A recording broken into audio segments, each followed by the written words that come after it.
Go ahead. Hello. Hi, everyone.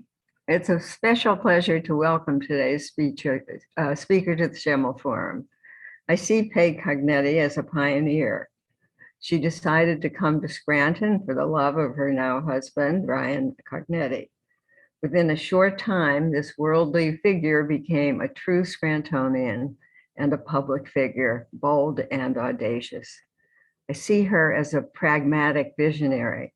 This Oregon-born woman foresaw in Scranton a city that had the ability to move forward, a place that had, as some would say, the bones that are needed to build on. She dared to run for mayor, first filling out the term of Mayor Courtwright, who, alas, was on his way to prison. And then on her own, she won handily. I am as proud of Scranton as I am of Paige for that victory. Since we have recently been attentive to the visionary Scrantonian Jane Jacobs, who saw the importance of cities using Scranton as her model, I believe that she would have seen Paige as a mayor who could lead us into a new chapter in our history. Paige is that pragmatic visionary, a public leader, and at the same time, a great wife and mom. Please welcome her to the podium. Sandra and Allison, thank you very, very much. I'm so disappointed that we're not in person today. When Sandra first asked me to speak at the Schemel Forum, I was floored and so excited, and still so excited, but I really want to be in that room with all of you. So we'll do our best. And I know Allison and Sandra, of course, are the top professionals in moderating these things. And I was able to look at and now see on Zoom so many friends and supporters of what we're trying to do here in Scranton. So I'm excited today to speak about what I view as kind of the Jane Jacobs's lens, and then share with you my lens, so you have an understanding of where I'm coming from as we look to these next chapters for Scranton. And then also invite you to the conversation. This group is such a stellar intellectual group itself. I'd love to learn from you what are the moments that have shaped your choice to live here in northeastern Pennsylvania and Scranton? What are the moments that led you to know that part of your calling was to help your community? And what is the version of Scranton that you want us to work on, that you see? Some of you are born and raised here and would have seen different phases of Scranton's economic growth and decline. Others are newcomers like me. I see Harry McKay on there. Those of us that are coming in from other places, are bringing different perspectives. But I'd love, this to be a conversation after these initial remarks.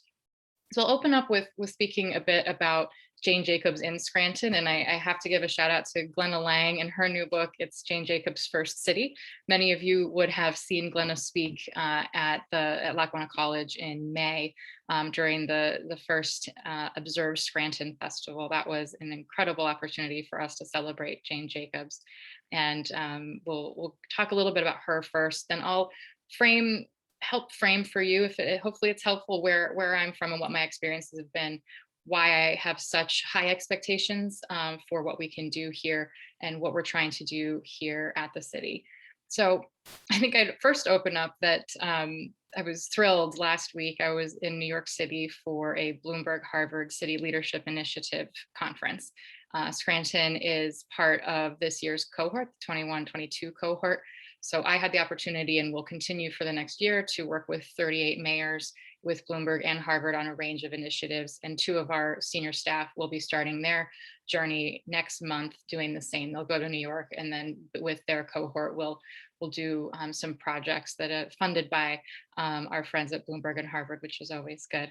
But I was sitting at breakfast with a group of mayors, many of whom are Canadian, and we went around the table, and one gentleman said, "Oh, where are you from?" And I said, "Scranton, Pennsylvania." He said, "Oh, the home of Jane Jacobs." And I was so excited. As much as we love President of the United States, Joe Biden, we do. It was wonderful to have somebody from all the way across to the other coast in Vancouver, Washington, know and love Scranton's own Jane Jacobs. So that started a great conversation. He's actually from Toronto, and moved to Vancouver. So, I'm from Portland, Oregon. So we both kind of switched sides and ended up seeking office in our new home cities. But, Jane had first lived in Scranton, moved to New York, and then actually spent some time in Toronto. So the mayor of Vancouver, Washington, or Vancouver, Canada, knows Jane well. As you all know, Jane and her family were transplants. They became actively engaged in the community in Scranton from the beginning. As there still are today, there were numerous active clubs, community groups, churches, school organizations.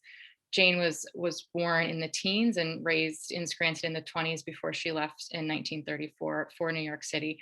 So she was really raised at a time when at first when coal was still king, and anthracite coal specifically in Scranton was still king, and the city was enjoying that economic success. The downtown was bustling with so much commerce and wealth and diversity and a range of different economic drivers.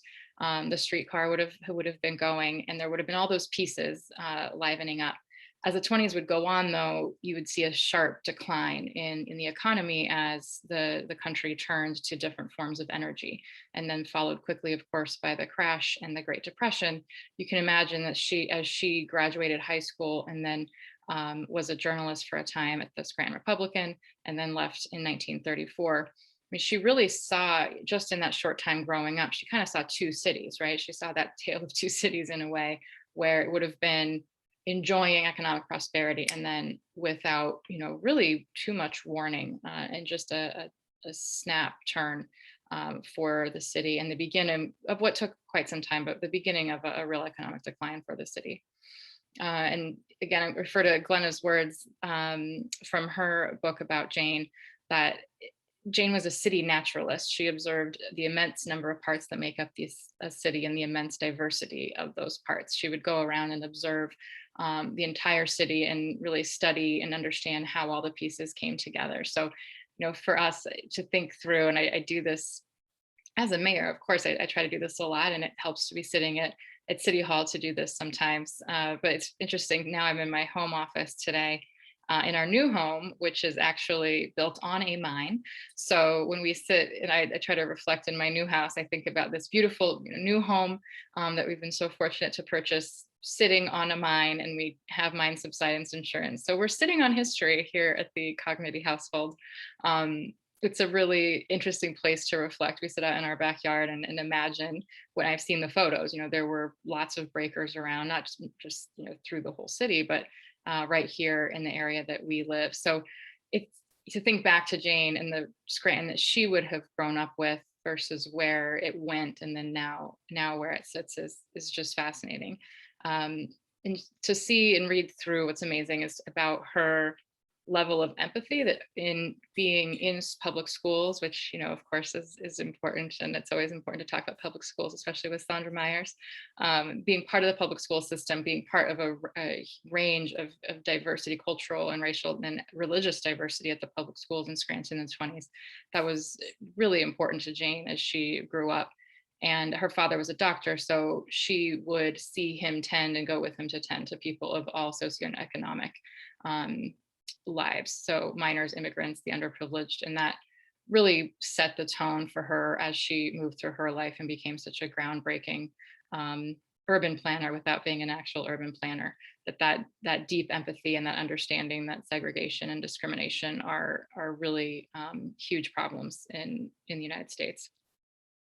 So I'll just go through quickly kind of where Jane lived, because that's what I would like to. And I invite you all sitting, hopefully having some lunch, to think about the places you lived, the addresses. When I was making some notes for this, I looked at an article from a really, really kind of out there publication in New York online, and it went through all of Jane's addresses in New York, and I mapped them. And it made me think, first of all, I lived just around the corner from Jane Jacobs' home, which I knew that when I lived in New York City about 5 years ago. But to see the other addresses was great, because I think we all do this, right? Like, there are certain addresses we've lived at that are just emblazoned in our brains, and they really are part of, it's a symbol of a time in our lives. And I think it's important to reflect back on some of those.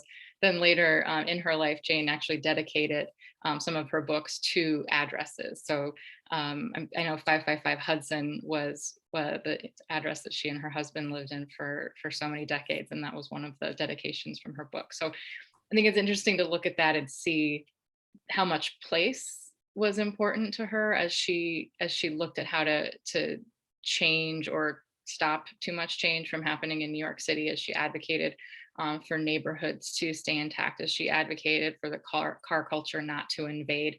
It's so important, I think, to think about what are those little symbols. And for her, the addresses were very important, and it made me think of the different addresses that that I've looked at as well.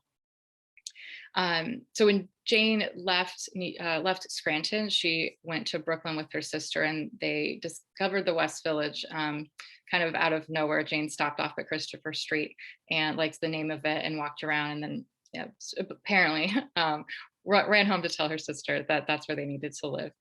She then met her husband in Greenwich Village, and they ended up living in the West Village on Hunset Street for years. So it's just really important, I think, how where she went, and then, but of course today we're talking about where she came from and what in Scranton gave her the ability to observe so closely, empathize so deeply, and then what spurred her to action, what made her take those learnings and that person that she became, what made her want to write the way that she wrote and then fight the way that she fought. We wouldn't be talking about her today unless she had the ability to stand up to power and the ability to articulate what that vision should be. And it's something that's timeless, right? Her fighting against the highways, expressways cutting right through Manhattan. Those are the same pieces that we're talking about here in 2021, as we hopefully are looking toward an infrastructure bill. And after I leave all of you at 2:00, I'll be at City Hall doing a press conference about the importance of the environmental dollars, the green infrastructure dollars in the Build Back Better plan. It's just as salient now in 2021 as it was for Jane as she was writing in the 30s, 40s, 50s, 60s, 70s, 80s, 90s. We cannot have a short-term vision. We cannot just do the thing that's right in front of us and develop for development's sake or develop for a car culture that we literally won't be able to fuel come 10, 20, 30 years from now, right? So her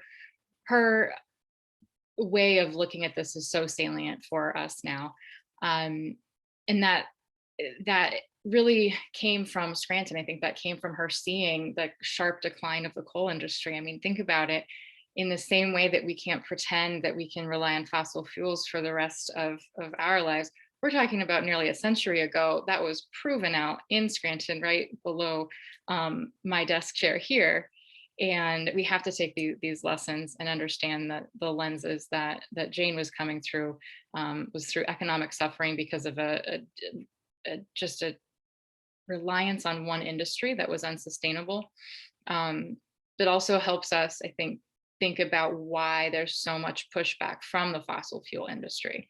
You do have other cities and states that have built up to be so reliant on a particular type of natural resource or particular type of fuel. You can understand why there's pushback, because you can't build a city on one economic driver. So it helps, I think, helps me understand where some of that pushback is going to come on the other side of these debates that we're having at the local, state, and very much the national level right now.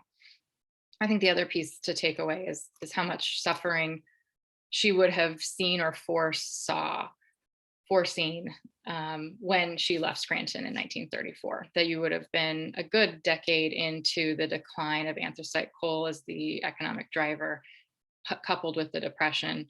That would have been some really, really powerful and difficult stuff to see at the local level, especially in a community that you were such an integral part of, and where you would know, almost everybody in town, and would have seen so many job losses and so many factories leave and companies leave.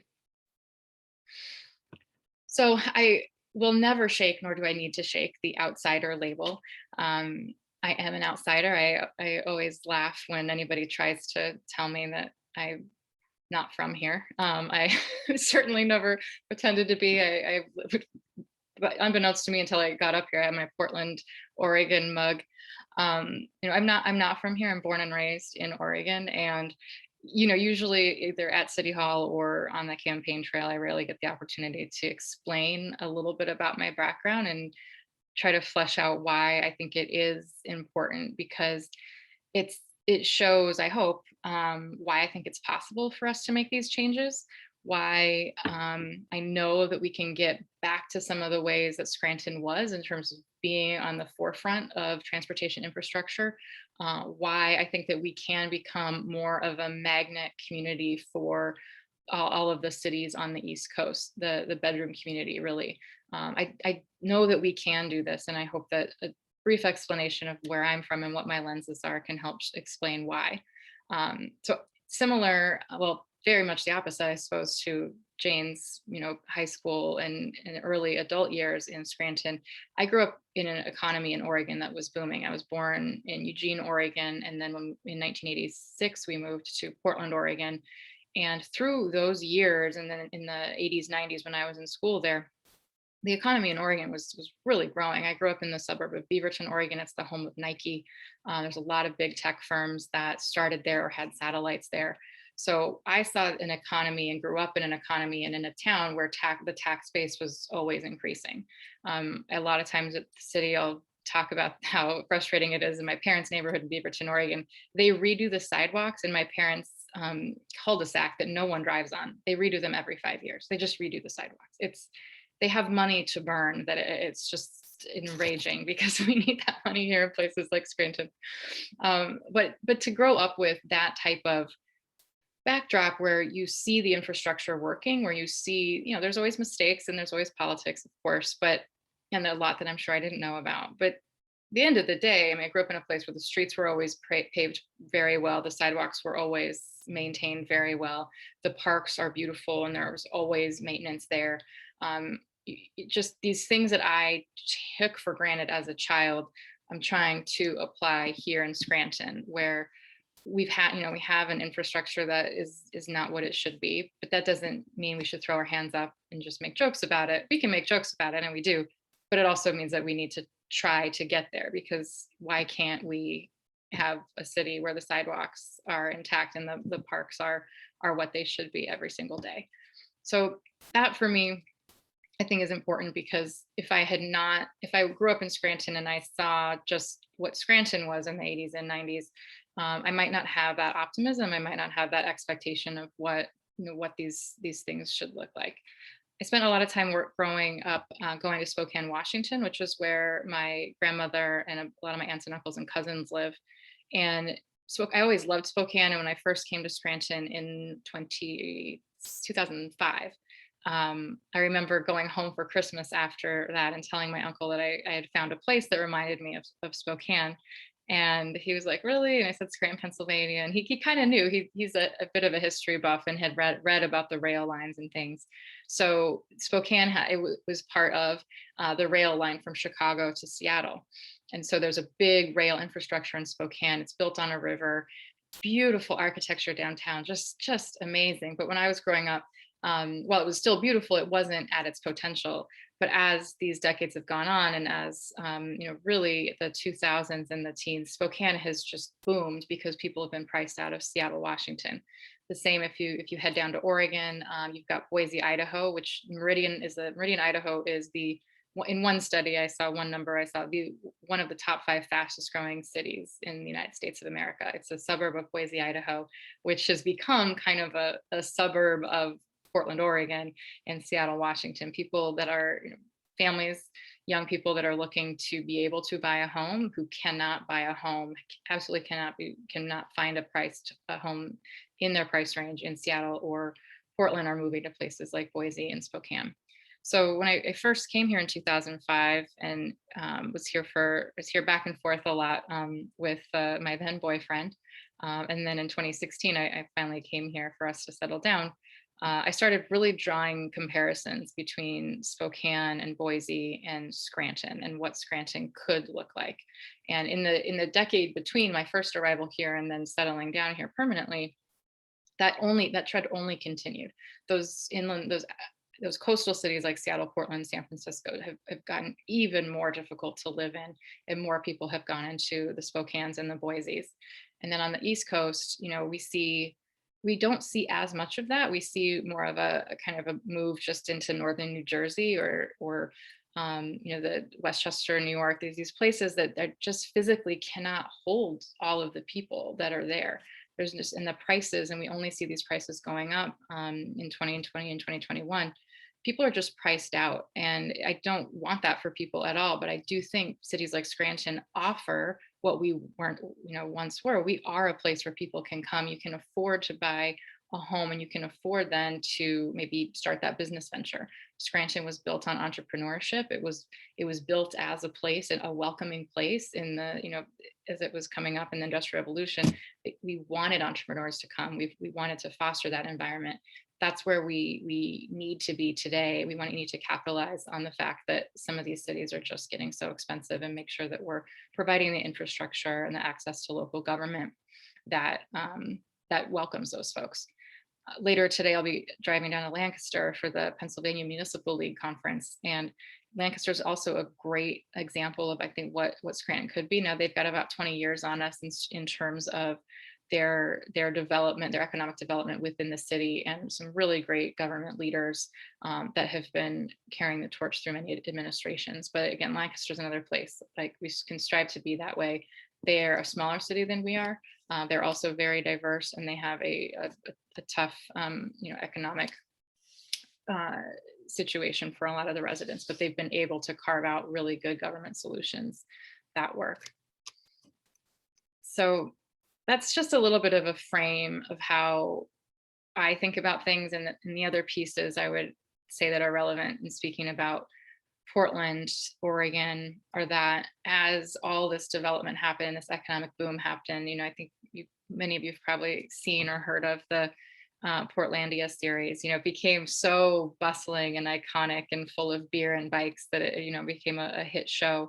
But within that show, there's jokes, because even though the folks in Scranton or in Portland municipal government were trying to be really smart about things, and there are people around trying to be really smart, they still have outgrown themselves very quickly. They still have a huge homelessness problem. There's a dearth of housing. People literally cannot find apartments to rent. So there's a lot of lessons, I think, in that growth. And for me, as we try to become a city that's welcoming, a city that works here, and a city that takes care of our residents who are here, there's a lot of tales, I think, in Portland, Oregon, other places, a lot of those West Coast cities where homelessness and things have become an issue. And we're trying to get out in front of that, trying to figure out what the smart housing policies are, what are the zoning policies that we can get going, so that I hope that we become a city that's really growing, but we don't want to grow for growth's sake and then find ourselves in 20 or 30 years at a housing crisis point. So we're trying to match for that. And that's why I talk about the cities that I'm from. I talk about all these different mayors groups that I'm a part of that are so meaningful, because they mix us. A city like Scranton, we get to be 80,000 people. We get to be in a room with Bristol, UK, and Vancouver, and what do we have? Santo Domingo, Dominican Republic. We had all these really cool cities, Bogota, Colombia, Medellin, Colombia, St. Louis, Missouri, Kansas City, Missouri. Just a really amazing range of cities to be able to contrast what we're facing when they're different, and then also come together and vent a little bit, and really just take comfort that most of our problems are the same, but they're on a bit of a different scale. So when I first arrived in Scranton in 2005, I had no expectations. I had never heard of Scranton, Pennsylvania. When I had moved to Washington, D.C., and a friend of a friend said, would you like to go on to a campaign in Scranton, Pennsylvania? And I said, where is that? He said, it's about 4 hours north in northeastern Pennsylvania. I said, okay, let's go. And it's an interesting case study, because I really had no expectations. And when we arrived, it reminded me of Spokane, Washington, right? As humans, we always categorize and compare. I was so delighted at the architecture. I fell in love with the food, because Sandra, I did spend many months here before I met my husband. So I fell in love with the culture, the food, the architecture, and it's so fun for me. Sometimes I try to stop and reflect to say to myself, what was it like to be here for the first time? What is the face of the city? What do we want people coming here for the first time to experience? What do we want them to observe? And while we have a lot of work to do on the city level, especially about those infrastructure pieces, I've had the opportunity, and I hope to do a lot more, of inviting and welcoming people from the outside, be they the media or other organizations or businesses, inviting people in and having them understand Scranton, because at this point, there's no one who doesn't know. Well, there are a few. Most people know what Scranton is, either from the office or from Joe Biden being from here, and some from Jane Jacobs. But we're on the map, but we need to make sure that we're getting people here to experience it, because most people that come here really do see that culture. They see a community that cares for each other. They see this beautiful architecture that we've done a great job, and people have done a great job over the decades of preserving. A little luck has come into play, as we know, where we haven't had some of the flooding issues that other cities in northeastern Pennsylvania have had. So we've been able to maintain that architecture and that infrastructure. But we want to really think about what is that first, never been to Scranton, what is that first impression that you have?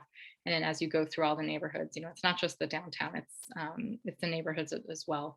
And if you are able to get somebody who's interested in living here, and they need to be able to look at the schools and be excited about the schools they'd be sending their children to.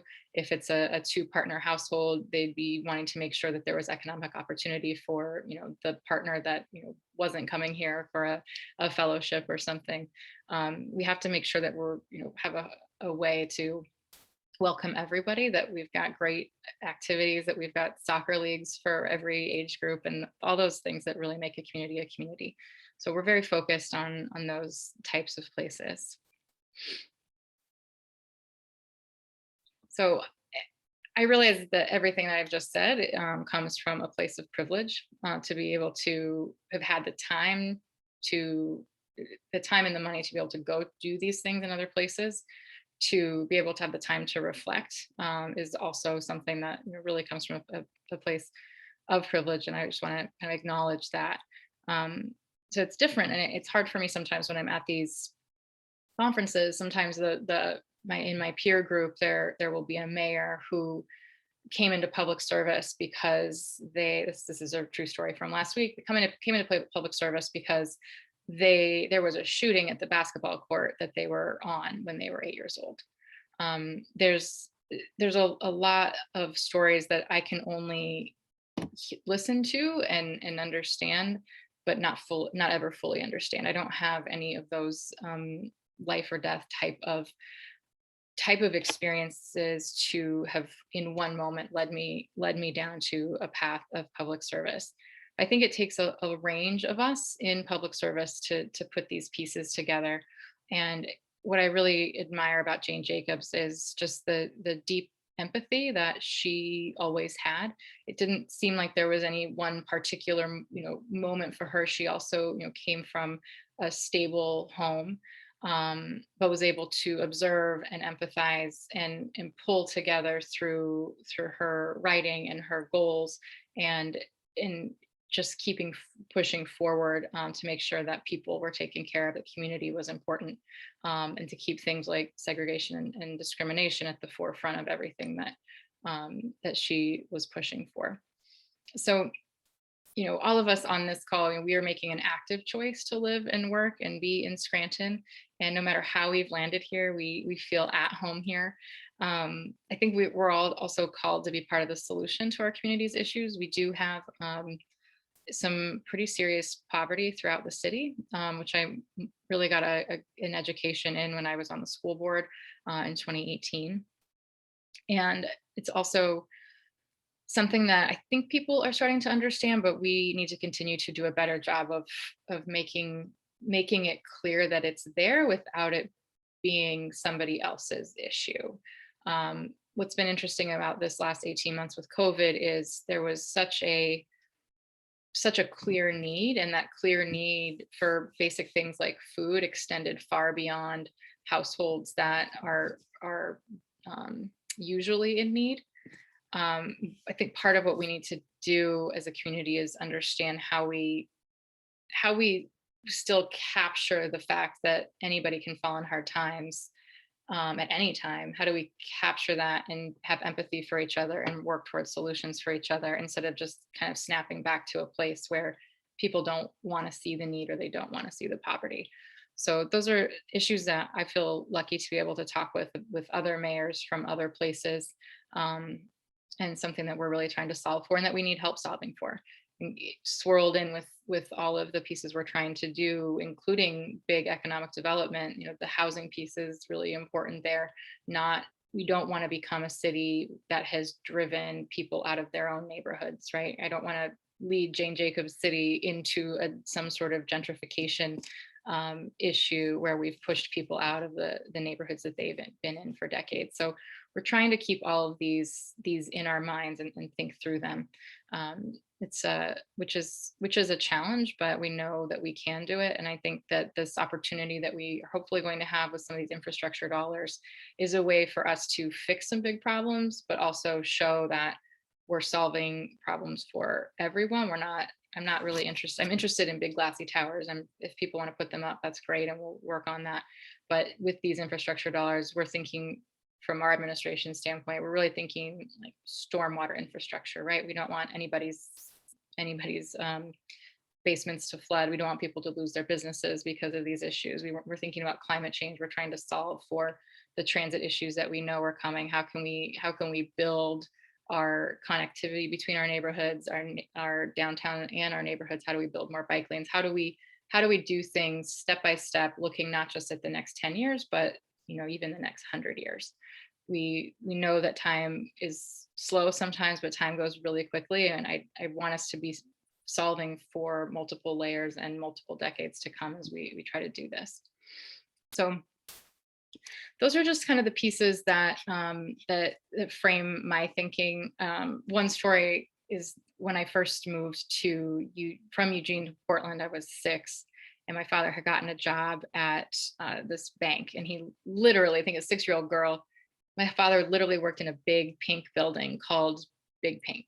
It's a gleaming tower in Portland, Oregon. It's super tall, bright pink. I mean, we first drove to see Daddy's new building. I like lost my mind. It was so cool. It's still very iconic there. And I remember we would go to pick him up. My parents, we only had one car at the time. So sometimes we would go pick him up downtown, and you'd see this gleaming building and, everybody coming out of the building in suits and briefcases. But then if you just drove about half a block, you would see homeless camps and a huge amount of drug use that would only get worse through the 80s and 90s. And really, I mean, my father still works downtown now at a different building, but the homeless issue has only gotten worse in these last 35 years. So I always think about sitting in that car, looking up at the gleaming building, and then just looking, out the window and seeing people who were really suffering, and thinking about how those things coexisted and how it was important to couldn't think about just the one thing. You can't just only focus on that big gleaming building. You have to build in the entire picture and be part of the solution to help those people that are suffering down on the streets below. So for the city, I mean, we're trying to do a lot. We're trying to do a lot in a time when we've had to focus on COVID, and some of the things that we've wanted to do have been, kind of placed on hold. But we have been able to bring services throughout the city. I think I'm most proud of our pop-up city halls, where we've had 50 of them now in all throughout the entire city, in different neighborhoods, where we bring city departments, the fire department, the police department, public works, code enforcement, economic development. We're trying to quite literally bring services to people, so that people in the city, in the community, understand that we're here for them, that we have things to offer them, and we're not just some entity sitting in City Hall that doesn't care about them. I think it's really easy to have that feel, especially during this difficult time of COVID, where people have been remote. So along with some wonderful community partners and great people at the city, we've been able to get out into the neighborhoods And the goal for that, of course, is material in trying to get smoke detectors into people's houses. We've gotten, I think, over 200 smoke detectors now installed in the last year and a half. That was one of the most heartbreaking calls I got in my first year as mayor, is that somebody has died in a house fire and their smoke detector wasn't working. So we've been really trying to focus on those material things that we're bringing people, but on the broad, really the broad goal is to make people feel that their government is there for them. We want them to feel comfortable answering the census, which so many people weren't last year. That's why I say 80,000, even though the count is lower than that. But we want to build that trust. We know from polling, and this is straight across the board every year, people trust local government more than they do the other layers. The federal is the least, state is kind of in the middle, and then local is most trusted. But we've still got a long way to go at the local level. I see our goal, our job at the local level is to deliver that smoke detector, make sure that people are not living in squalor in a rental property, make sure that people's streets and sidewalks are safe. We need to make sure that we're delivering those basic services and helping people who don't necessarily trust authority to start trusting us, registering to vote, going out to vote, signing their kids up for school, maybe getting involved in their PTA, starting to get involved in their community in a way that maybe they haven't before. And I was really struck when I was reading about Jane Jacobs, and she said, I'm going to just pull the quote from the book. This is something that I say a lot, so it made me happy that I had come to the same conclusion. That compared to great cities, the medium-sized city with its more manageable scale made problems easier to solve and government more accessible and less unwieldy. That's how I feel about Scranton. It's how I feel when I'm in these conversations with these mayors of larger cities, that really we have an obligation and a responsibility to try to do some of these programs where we're able to be more agile. And I realize that me saying the Scranton city government is agile is not something that rolls off the tongue, but we're going to work at it. But we can try things. We can have a pop-up city hall that reaches 55 places in 2 summers. We can have a conversation with someone on every block or so every year, right? Or more.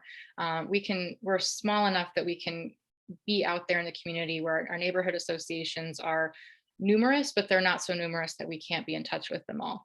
We really have the ability to get an idea and try it. And if we fail, we can fail fast and try again. Whereas some of these bigger cities, these Philadelphias, having just been in New York and talking to the Eric Adams, who's going to be the mayor there, it's really hard to run a city that's basically the size of a state, or in the case of New York, a country, right? We have a lot of tools here in Scranton to be able to run at something and try it. I'm thinking about the housing situation as well. It's really hard to solve homelessness in Portland or San Francisco, but can we be a model city for at least a smaller scale in a place like Scranton? So we're trying to make a lot of changes, big and small. We're looking for a legal assistant in our law department, and we're also looking to start up the Scranton Redevelopment Authority again, so that we can get those new developments and housing built, and also some glassy towers with jobs would be good. So we're trying to do the micro and the macro at the same time, but we're setting the expectations high. We're redefining why we're here. That's a key element that we've been asking all of the team throughout these last 2 years, is remember why we're here. We don't do code enforcement to collect fees. We do code enforcement to keep people healthy and safe. We don't police to ticket people. We police to keep people safe, and also just give them a feeling of safety, a feeling of comfort in their own neighborhood. So we're trying to redefine things, but we need help. We need help from the community. We need help from you all. We need your ideas, and also your frame of mind. I think that's one thing that's so important about Jane Jacobs, is she came from here. She had that lens. It's our duty to keep the spirit of her Scranton alive and make it possible again. So I'm happy to have this be a conversation. I'd love to hear from some of you about any moments in your childhood or from your life now that gave you a kind of a Jane Jacobs moment. What was a moment of observation that made you feel committed to a certain place or committed to helping in some way? What is it that makes it home for you here in northeastern Pennsylvania? And I'll have Allison help me because it's hard for me to call on people from here. If you have a question or a comment, you can unmute. Jack, it looks like you have a comment or a question. Go ahead. For several years, right around the turn of the century, there were meetings, lots of meetings concerning trying to reestablish rail passenger service again between Scranton and New York City. My wife and I went to one of them at the Hilton in 2004, where then Representative Kanjorski attended, and it really looked quite hopeful for a period of time that something was going to happen. And then it all just seemed to evaporate. I think a lot of the problems were in New Jersey. But then just recently, again, I've begun to hear some renewed talk about trying to get that going. I was just wondering what the latest information on the inside might be on that score.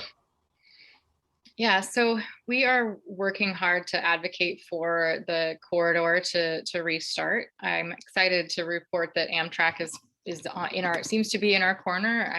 Matt Cartwright, Congressman Cartwright, and I were on a panel a few weeks ago for Amtrak. It was part of Amtrak's pitch for the funding for these new corridors.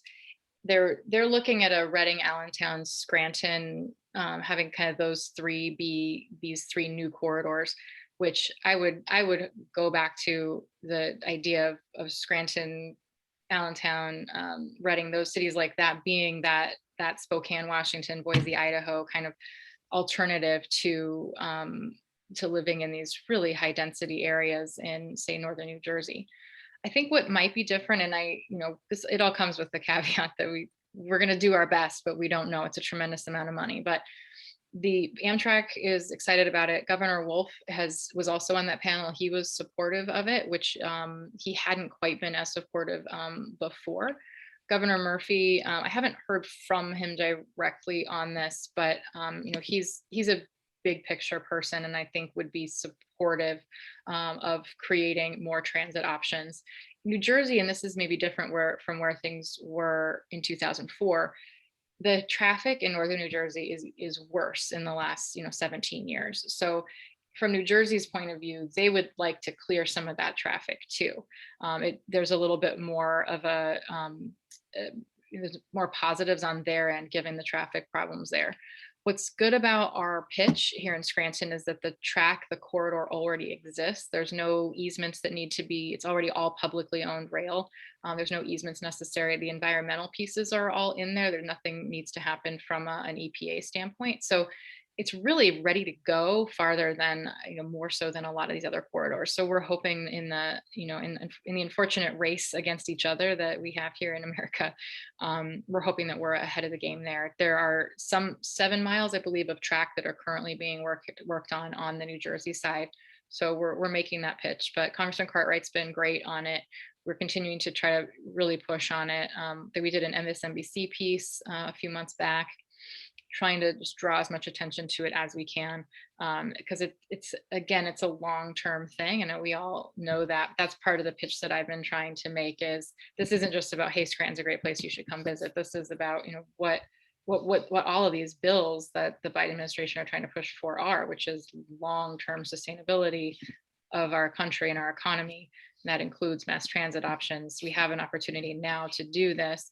Is the Scranton to New York rail corridor, absolutely essential to our, goals to diversify our transit? No, but we'll keep pushing to make sure that it keeps front of mind and try to get that going. I think it would be a tremendous thing to have that.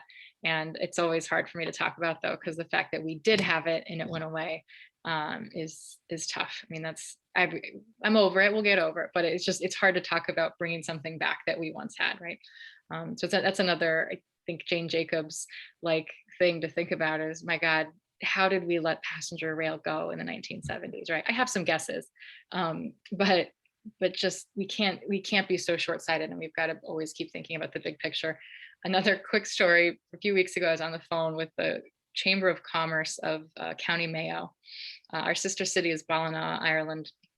in County Mayo. They had a big football match, so we raised the flag for Ballina to cheer them on. And she was musing, and she said, we're just trying to figure out, what is Ballina in 100 years? And I paused and I said, wow, Megs, we don't think like that in America. And you just said it so perfectly. We think about 5 and 10 years. We don't think about 100 years, but that's exactly what we need to be doing. So, Jack, that's part of the pitch, is we can't just think about what's in front of us. We gotta think about the next generations. Thank you. Holly, you can unmute and ask your question. Okay, thanks. Hi, Paige. Thanks so much for the presentation. And thank you for your work in Scranton. I was born and raised in Wilkes-Barre, but I went to the University of Scranton in the late 80s, early 90s, and my daughter is a senior there. And I've seen a transformation in Scranton, a positive transformation in Scranton since my time there. I toyed with the idea of running for mayor of Wilkes-Barre, but as a female Republican, my parents kind of gave me a reality check on my chances of winning any election. But a couple of the issues that I see in Wilkes-Barre are also parallel with Scranton. Wilkes-Barre probably more so in terms of the amount of blight that's in the city. And I know people make jokes about the potholes, but it's out of control. And I went to visit my daughter last fall, and I had a tire blowout because of a pothole. And I know people, they joke about it, and there's a Turkey Hill ice cream about it, and so on and so forth. But when I look at Wilkes-Barre and Scranton, I see there are the following opportunities for employment. You could be a doctor, you could be a lawyer, you can work in a warehouse, or you could do some other kind of blue collar work, automotive, retail, whatever it is. There's really nothing in Wilkes-Barre or Scranton to attract big tech companies, big pharma companies, and I think a lot of it has to do with the housing is great and it's affordable, but when you go to, when you go outside of Scranton and you see the blight and you see the unkept roads, and there's no Trader Joe's here, there's no Whole Foods, there's no upper scale things that would attract a New Yorker or something like that. I mean, I'm old school. I go to the mom and pops. I go to Neat Pierogi, the new pierogi place in Nanacoke, and I go to the Sanitary Bakery in Nanacoke. I'm all about the small things. But if you're looking towards a vision of attracting things like that, I'm so glad Jack raised the issue about the rail. I think that it cannot even, you can't say enough about the importance of rail transportation, because if you talk about housing being expensive in Oregon, housing being expensive in New York, if I were a New Yorker, I'd find a house here. I could get a 4-bedroom house for the cost of a studio apartment in New York, and I would have, a 45-minute train ride to my job. So I'm just kind of curious to know what your vision is in terms of bringing industry in here outside of warehouse industries and blue collar type of work, retail work. What's your vision to try to attract those kind of companies to come to Scranton? Yeah, the workforce piece is a real challenge, and I agree that there's it's a nice press release when a large warehouse comes and they advertise their jobs, but not everybody can do those jobs. They require a great deal of physical ability, and there just isn't a lot of ability to move up in a lot of those companies. And so I agree that we don't want to overstretch on that. And I think we're even seeing in live time that the Lehigh Valley and up into Hazleton and Luzerne, we're seeing some excitement around some of our some of the business entities that they're excited that they keep bringing in these warehouses. Well, we don't want to emphasize one type of work. We have to have a diversified economy for the reasons that, Jane Jacobs saw in the 20s with coal, but also physically there aren't as many people who can do those types of jobs. We're working really hard on the workforce piece. So our economic development director was the workforce development secretary under deputy secretary under Tom Wolf. So Eileen Cipriani is actually from Luzerne County. She's at the city, and it's great. And I was so excited to be able to hire her because she has a workforce lens on all the time and is working with all of our universities and colleges, Lackawanna College, the U has got the new engineering. I'm talking to the U, it's got the new engineering school. Lackawanna, Johnson, others are trying to get new programs that are going to be able to foster the type of learning that there are going to be jobs for as we enter into kind of a new economy. And I think healthcare and the trades and entrepreneurship are the things that we think about the most. I think having the engineering school is wonderful, and hopefully that will start to attract some pieces that'll take a while. We do have a lot of factories here for as much as, people say like, oh, manufacturing used to be so big. Now, of course, it used to be much larger. We do still have manufacturing here. There's a lot of factories throughout, even just the city of Scranton, that before I was mayor, I didn't know existed. There are a lot of very good paying jobs in the trades in this region that are unfilled. So our job is to try to be a facilitator for the public schools, all the school systems, higher education, and show through data, through working with other government entities, through other organizations, what the trades could look like, and try to get kids excited about them. I know my cousins who are in the trades in Montana and Idaho make far more than I ever did coming out of college. So, we have an opportunity there. I think a lot of what that rests on is stigma around those jobs and education of not even the children coming up through junior high school and high school even, but the parents, helping to make it okay to go into the trades. I think the healthcare and nursing is another big piece. We know that's a giant piece of our future economy. We have a huge nursing shortage. Literally, while we were on this call, I got an update from one of the newspapers in Lehigh County about a nursing shortage. Healthcare is a really big piece. We're fortunate to have a lot of great healthcare institutions here in northeastern Pennsylvania, and we want to foster those. So looking to our colleges and universities to help expand there, try to see if we can get some offshoots. And then entrepreneurship, anybody who's got a computer and a Wi-Fi connection who's an entrepreneur can pretty much build a business here in 2021. We're looking to increase the number of workspaces that we have. We're looking at using some of our American Rescue Plan dollars to create some kind of WeWork type of spaces that would give an environment for people to have somewhere to go besides the coffee shop or their basement. We want entrepreneurship to be big here. And again, I think if you aren't paying New York City or Philadelphia rent, you might have a little bit more money to use to grow your business. We want to make sure that we're helping there. And again, with Rescue Plan dollars, we're looking to shape an entrepreneurship grant program. A lot of cities are looking at that too, which is exciting. Thank you. Holly, sorry about your tire. Oh, yeah. Well, like I said, I was born and raised in Wilkes-Barre, so it's not the first time, and I'm sure it won't be the last. And it's probably a minute problem in terms of but when you think about the big picture of the attractiveness of a city and the amenities in a city to draw people like Manhattanites here. Yep. That it's a factor, honestly. But thank you. Oh yeah, no, it absolutely is. And that's why I talk about the little and the big. We need to foster that environment where a developer wants to build a glassy tower and fill it with, 6-figure jobs. Great. We also need the potholes filled and the street signs up and people to be able to understand where they're going. All of that whole spectrum matters. Patty, you can go ahead and unmute. Go ahead. Hello, Paige.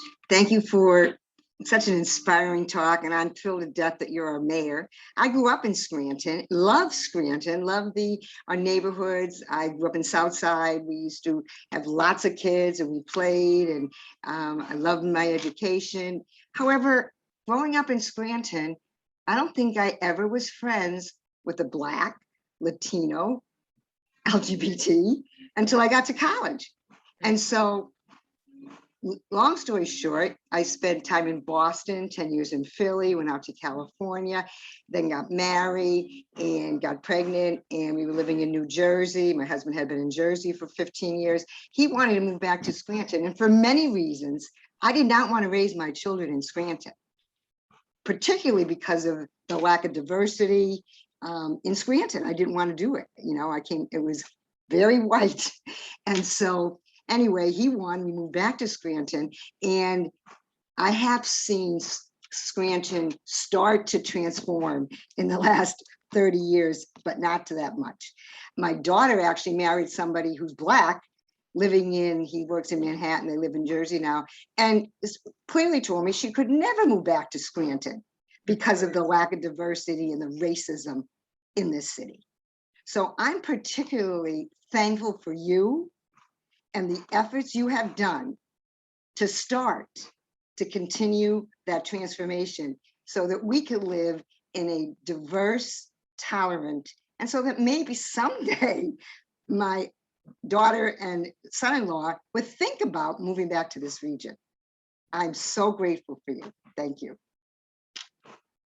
Thanks. The tolerance thing is there's a lot of things we need to do to foster that, and we are taking ideas and looking for partners in that. So anything that you guys want to suggest at any point, Allison and Sandra have my information.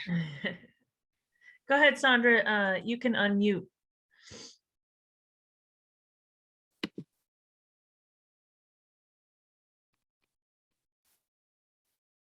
Okay. So the pandemic brought some people to Scranton, some younger people who came to live with their parents for a while. Some of them got to like it. I wonder if that is noticeable in any way. If it made any difference. That's one question I have. Yeah, we don't have a specific data point for that, but I've met many of those households who have come home and moved or have bought or are buying a house. I think it really has changed the way that a lot of people think about space and quality of life. And while there isn't a Trader Joe's, but we would like to have one, and we'll keep trying for that. It's real chicken and egg with Trader Joe's and those other types of places. But we have seen that. Again, I don't have the data that I should on that, but we've anecdotally certainly met a lot of those people. And my husband's related to a family who's purchased a home, not in Scranton proper, but nearby. And I do think that we're going to see that trend continue. I would just wonder if meeting with other mayors, which I think is so important, you've had some who have been able to not solve completely, but improve the lives of the poor. Like anytime that I go to San Francisco and you're on Union Square and 1 block away, you have the street people. I mean, it's a rich city, and if they can't handle that, it's very sad. And I just wonder how difficult it is for less rich cities. Right. Well, I think anybody to chime in, welcome a conversation about it. I think it's interesting because by the same token that we're smaller and therefore more nimble, we also don't have quite the level of economic inequality. Well, we certainly have it. It's not quite as stark as a city like San Francisco. And so within that, are there better ways for us to be able to move forward?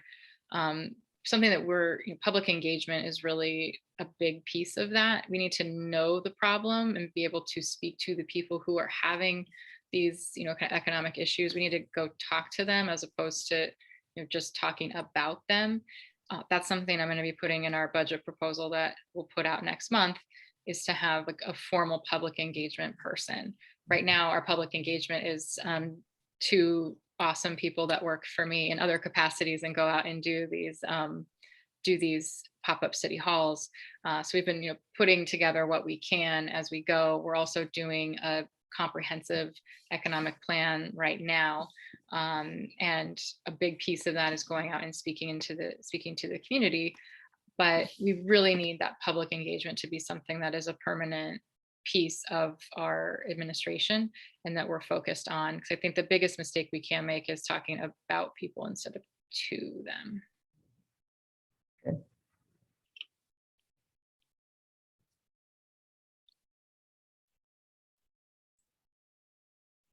Does anybody, Libby, okay, go ahead, unmute. Hi, Paige. Hi, Libby.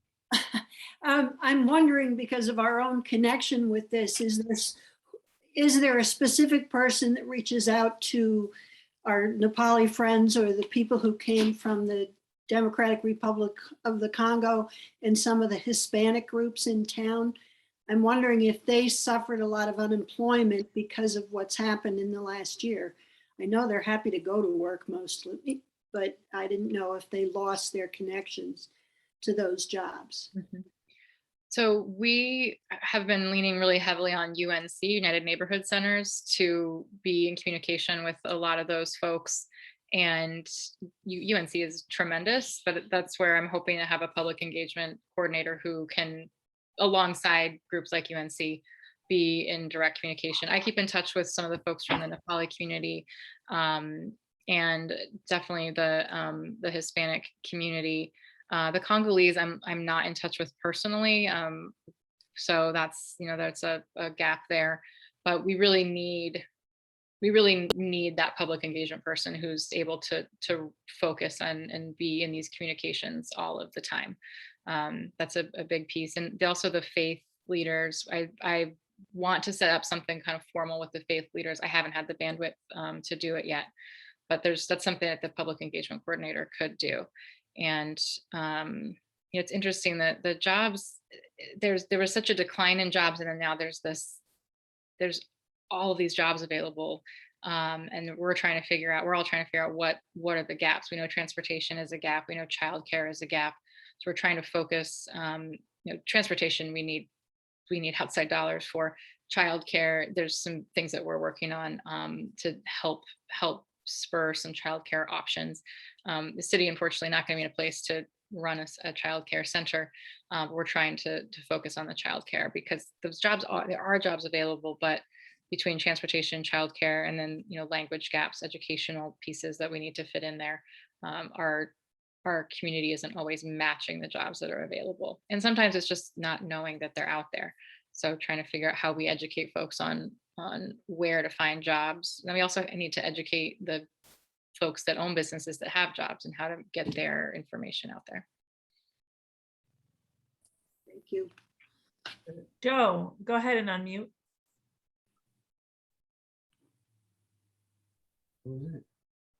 There you go. Yes, good afternoon. Mayor Cognetti, you're present. I'm the husband of Patty, who just spoke. I had a feeling that was possible. Yes, and we love Scranton. That's why one of the reasons we came back here.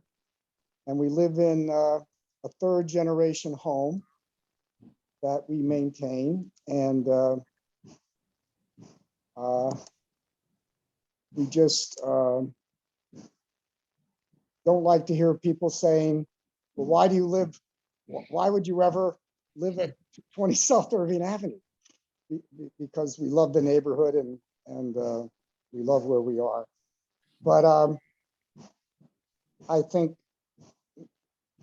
housing is definitely a problem. I mean, we read in the paper about all these developers who are restoring these buildings, and there's condos and apartments, etc.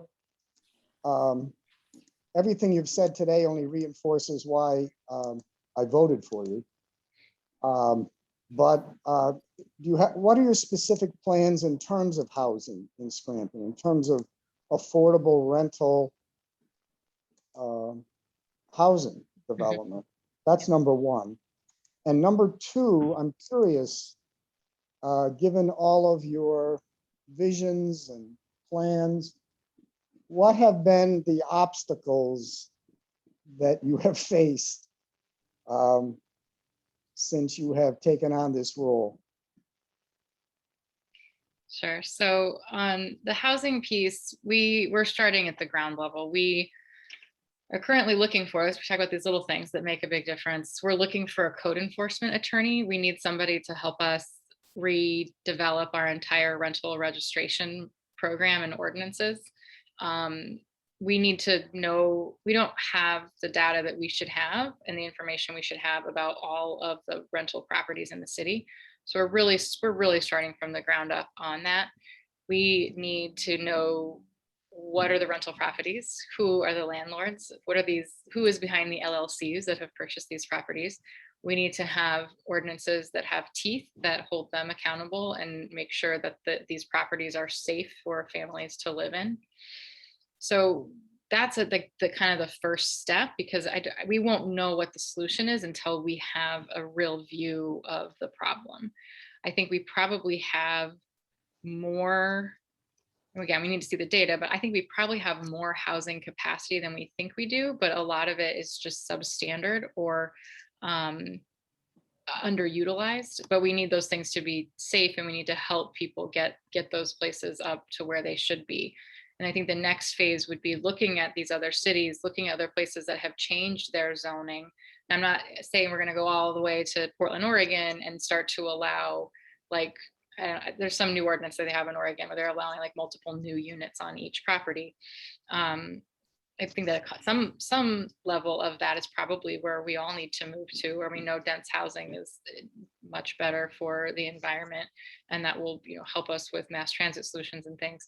But before we get there, we need to define the problem, and our rental registration really needs to be redone from the ground up. So we're going to start there, and we do have some housing dollars with the ARP money. We're looking at trying to figure out, and again, looking to other cities to see what they're doing. Is there a type of housing and multi-use, housing type of building that we could help develop and see if it works. I think getting some more retail back into some of these neighborhoods would be great. Getting some more of the corner stores and things in there where people have amenities and they can walk down the street to get, a bottle of milk would be great. And I said bottle of milk because I have a toddler. I realized that we don't buy bottles of milk anymore. Sorry. A little tell there that we have a little one. But again, we have to start at the bottom with that. And I understand what you're saying is we have to be really smart about how we do it. I think what's good about the developers that have been doing the downtown is that they've done a lot of mixed use and they've kept the street level places there. There's some really cool, rehabbed factories and things that are becoming apartment buildings. But what I'd like to see is more retail built in there so that we get some of that neighborhood feel back, right? We have cool parks everywhere, but we don't have the coffee shop next to the park. I'd like us to be developing some of those pockets better. Oh, and you asked about challenges. Yes, how about the challenges? There's a lot of just, you can't do that, right? There can be some pushback, and that part isn't always easy, but we're getting through it. And we have a big day on November 2nd. Should we be able to get through that day, then we'll have 4 full years to do some of these things. So you can't do that diminishes quite a bit when you've got that type of time horizon, which I realize is also not that long. So we're working hard. All right, thank you. Maury, do you have a question? And then Mary Karen. No, I just have a comment following up. Paige, thank you for your very skilled, inspiring, and compelling presentation. But I want to remind everyone that in a few weeks, Paige faces an election, and don't deprive to ourselves the high privilege of having her continue in this very meaningful and productive way for the benefit of all of us. So let's make sure we get out and vote for Paige November 2nd. Thank you, Paige. Thank you, Maury. Thank you. Okay, Mary Karen, can you unmute and go ahead and ask?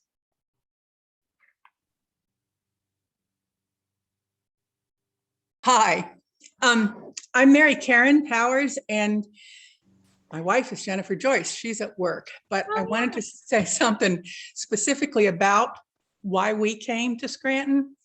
Both of us are sort of transplanted Midwesterners. I grew up in Louisville. I went to graduate school in Chicago, in Cincinnati. I went to graduate school in Chicago. I worked in Boston, and then I went back to Louisville to be the director of the Women's Center at the university there. My wife is a physician, and how we got explicitly to Scranton is the community-based medical school that was founded here. She had been a tenured faculty member at the University of Kentucky, but the thing that lights her heart up is the interconnection between medicine and community service, and that a school would start out looking to transform medical education by having the students not stay locked up in medical school, but be directly engaged with the community along the course of their educational journey, is exactly why we ended up in Scranton. That's why we came. And the time that she said it most recently was at a Geisinger event. Medical students at Geisinger Commonwealth have started a Walk with Your Future Doctor chapter, whose purpose is to get the community involved in healthy physical exercise. So meet your doctor and go for a walk, essentially. And it's they're doing it on the Heritage Trail down by Olive Street. Mm-hmm. And the exact reason that Jennifer's encouraged the medical students to do it there is that you can get to the trail without having to get in a car and drive to Lackawanna State Park. So that connection between looking for healthy ways to bring the community to see the resources that are beginning to exist, that's exactly why we ended up here. That's the whole reason that we came. That's the first thing I wanted to say. The second thing is, gosh, I left Louisville and was gone 20 years. And the last job I had before we came here was again in Louisville. When I got back to the city, it was a different city than I'd left 20 years before. And one of the things that was striking to me is to hear languages other than English being spoken on the street regularly. And it came about because the mayor, they called him the mayor for life, Jerry Abramson. He was the mayor for 20 years. He had set out to merge city-county government so that it was reduce the cost of governance and allow the government to be actually of service to the people in the community. And one of the ways he looked to keep the population base stable was to make the community a successful or a comfortable place for immigrant people to come. To start businesses, to live. And that's why I heard people from actually Bosnia and Croatia on the streets speaking their native language by the time I returned. But the problem that raised is that the school system wasn't yet ready to receive particularly Spanish-speaking immigrants. And so when I worked at the university, they asked me to come address a student group in the public school 3/4 of a mile from my office, and I did. And it was the Spanish language club, but there were a dozen students from different countries. Spanish was their first language. I didn't speak Spanish at all, so one of the students had to be the translator for me. But there were also English as a second language classes strongly lacking in the public school system. The Spanish-speaking translation didn't exist between the public school system and the universities, even the publicly funded universities in the city. So you had recruited a group of folks who were finding jobs, but the translation, the transition into the community was made much more difficult because the infrastructure of education really was not yet ready to meet those immigrants with the language in their own language groups. And then the last part of my saga is I have been trying to get my grandmother's pocket watch repaired because I want to give it to my niece. And I sent it to my sister in Louisville because I couldn't find someone to repair a pocket watch that's like 110 years old here. And my sister called me back and she said, I'll have it for you in a few months, Mary. And this is exactly what she said. She said, I found a watchmaker who's Bosnian, and he's gone home for the summer.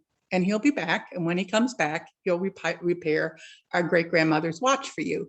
And that's actually what happened. She just sent it back to me. So that notion that cities change and that people, if we can figure out how to make the city work for new generations of people, it will. I have a pocket watch to prove it. And it was the struggle to change the city happened in Louisville, happened in the 20 years I was gone. And it was a lot of public-private partnerships, because that's what the mayor set out to create, because he couldn't get the tax base to actually support, for example, the redevelopment of the waterfront in Louisville into a public park. It was filled with junkyards. So we had all this waterfront property, and you had stacks of rusting cars stacked up next to it. He said it, when I say he, I mean over 15 years, figured out how to draw other people, the public tax base and the industry base in the city together to create a waterfront park that I just enjoyed. And one of the partial impetus for that was that they had started trying actively to attract corporate headquarters to the city. So Yum Brands has moved to Louisville. Well, you're not going to bring employees from around the country, even as executives, into the city if there's not something in the city for them to come to. So it was school systems, it was development of the arts community, it was public park space. But Yum Brands is a good corporate citizen, and it wanted its employees to want to live there. They wanted to recruit executives to work in their corporate headquarters. And so they began to invest in the city. So I guess all I'm saying is that city got transformed in ways I don't know, because I wasn't there to see it. So cities can get reborn. It's people with, I think, courage and vision and willingness to look at what the future could be. So thank you, Paige. That's all. Thanks. I know the story of Louisville, but I need to know much more about it. But I think that's a great framing, because it is possible, right? So when Joe asks, what is the hurdle? What are the hurdles? Like when people tell you no, right? But that's a microcosm of, well, no, we shouldn't develop that, or that's so-and-so's business. So we couldn't ask them to reinvent that property. There's just a lot of no, which is antithetical to how Scranton was built. So that's, which I think we all like to go back to, is I see Glenna has joined us too, that, you go back to that. I mean, the city that Jane Jacobs was being raised in had for 80 years been built on entrepreneurship. And so it doesn't make sense. The theory of no is exactly what you don't tell an entrepreneur. And so really kind of the no's don't have it. The no's are not what I think is going to survive. It's just kind of our challenge right now. But Louisville's a great example of how things can happen. And, I know that we can change. Obviously, luck is always a factor, and it'd be great if we could get that corridor built for Amtrak. There's a lot of other pieces that we need to fall into place, but it's about stamina. I think a lot of the times my husband has to remind me that this is a marathon. And so, yes, some days where it feels like we got kicked back a couple of steps, that's okay. We wake up the next day to fight another day and keep it going. And there's lots of little wins that are huge wins, really. I think our demolition, we've demolished over 30 properties, like blighted properties. And I know with no context, 30 doesn't make, like, is that a lot? Is that a little?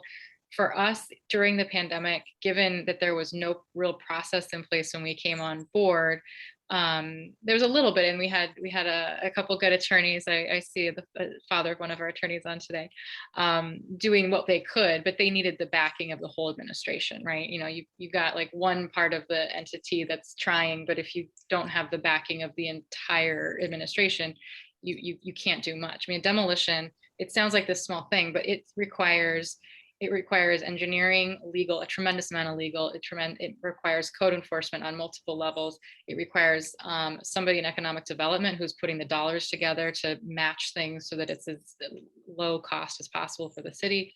It requires a lot of things. So the fact that we've taken down 30 properties, that is 30 blocks in the city that have been completely reinvented. Their property values have gone up. The raccoons aren't in their yards anymore. You know, in my day, I'll hear about the other 3,000 that need to come down. But so I have to, you know, get home at night, talk to my husband and be like, okay, 30, that's really good. Like, we're on our way. But these things do take time, but we are making progress. And, you know, a place like Louisville is probably just the right size to be able to do something big, but it wasn't so big that they couldn't do it. And I think it's important, Mary Karen, to acknowledge that the education system wasn't ready. That's a really good lesson to take, that, you know, I don't think we're in danger of moving too quickly, you know, with all of our Trader Joe's coming in, but we need to make sure that we're bringing all the other organizations along with us. And that's a challenge for all of us. The school district has a long way to go, but I think it's also useful that that having been on the school board, even though, you know, I don't have any power over the school district, having been on that board is helpful so that I can keep in touch in a very substantive way with the school district. Well, and the other two things I just need to say about Louisville, because they're true. One is that the issues of racial disparity have not gotten solved in that city. All you had to have done was pay attention, not this year, but last. They had riots in the city over police response to a young African-American woman who was actually killed in her apartment in a drug raid. And there were, I don't even need to go into all of that, but it was because anybody who read the newspaper saw it. So it isn't that all the issues are solved by any means. It's that people are trying through multiple generations to make that work. And one of the biggest issues that continues to be there is the division between the West End, which is where the Black community lives, and the East End, which is expanding, given where the city's, how it's located on the Ohio River. It's expanding to the east, but that's also affluent white suburbs, right?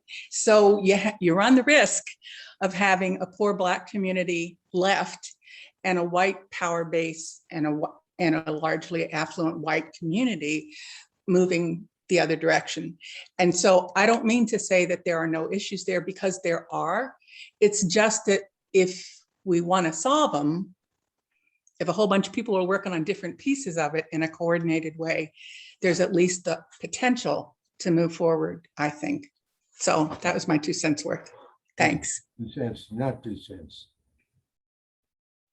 Go ahead, Yeah. Sandra, you're go ahead. We can hear Yeah. you. Oh, well, I just wanted to say that Americans are known for their optimism. And some people think that optimism is silly, but in fact, Joe Biden, I think the last word of his inaugural speech was possibilities. And so we have a mayor who believes in possibilities, and it's all hard to do, but we're the only ones who can do it, and we've got to do it. And we have the leadership that encourages us, gives us hope. Amen. Thank you, Sandra. Harry, do I you have have a comment. a comment? Go ahead. Yeah, I'm a relative newcomer. I've spent the last 25 years in the Silicon Valley and San Francisco. So it's a dramatic change for me, but a very happy one, I will say. I could spend the next hour telling you some of the issues in California. So while there are lots of positive things there are so many challenges. Looks like you have a cheering squad, Paige, on this on this video today. I just want to remind all of us, including myself, that maybe the first step has already been taken in Scranton. We have the first woman mayor. She's an outsider, and she's got guts and smarts. And I would say, Paige, keep it up. We're all behind you. Thanks, Jerry. Are there any more people who have something to say? Well, we're, I see Joe It looks Price like Joe raising Price his hand. does. what? Joe Price has a question or comment. Okay. Paige, thanks so much for being here today, and thank you everyone for participating in this. I think it's so important. And Sandra, thanks for your leadership. I'm from North Scranton, and when I was a kid, I used to think before a thunderstorm, it smelled like rotten eggs. That's how we grew up. The Marvin Colliery was burning. We were not permitted to go near the Lackawanna River. It was rat infested. We used to throw rocks at the rats on Greenridge Street. So, you know, my upbringing, and I went to public schools. I had a wonderful education. So my upbringing here in Scranton is a little different. My wife, Judy, and I live in downtown now. And I think we're well on our way. We should all be so positive about our city. I hate negative. Scranton is a remarkable place. We've come so far in my lifetime. We have a long way to go, but we do have a lot of diversity in our school district. And I was on the school board in 1983 to 86. I was probably the worst politician ever to be on it because I was always trying to do what I thought was right. But, you know, looking at our school district, we have over 40 different languages spoken in our school district. We have remarkable people working in our school district. We have wonderful people like the mayor working at City Hall. We have challenges. We have a strong council form of government that makes it difficult sometimes for our mayor to get done what she wants. But if you look at where we've come from over the last 40 years, we're well on our way. If you travel throughout the world, if you meet somebody in Europe or wherever you go and you say you're from Scranton, the first thing they do is smile because they love people. They know someone from our community. So I think for all of us on this forum, we have to remain positive. Our tax base in the city we can't afford to educate our children, which we're constitutionally responsible for doing based on our tax base that exists and based on the money we're getting from Harrisburg. So we have to all keep advocating, advocate for everything that our Mayor Paige is trying to do, but stay positive. Again, we live in a great community here and we have a long way to go, but I think we're well on our way. And with Paige's leadership, you know, things are looking great. And, you know, let's keep going. And Paige, thanks so much. Keep up the fight. God bless. Thank you. And I'll key off of what you said about the river. So being from Oregon, there's a lot of water, rivers everywhere in Portland. It's amazing. When I got here, I couldn't understand why the riverfront wasn't more developed. And obviously there's a simple explanation, is that it wasn't very many decades ago that it didn't smell good and it wasn't safe. So we have a lot more development to do. However, we have a lot of gratitude to give to the folks from all sectors who pushed to clean up that river. And we wouldn't have the opportunity we have now if people didn't come before us to do that.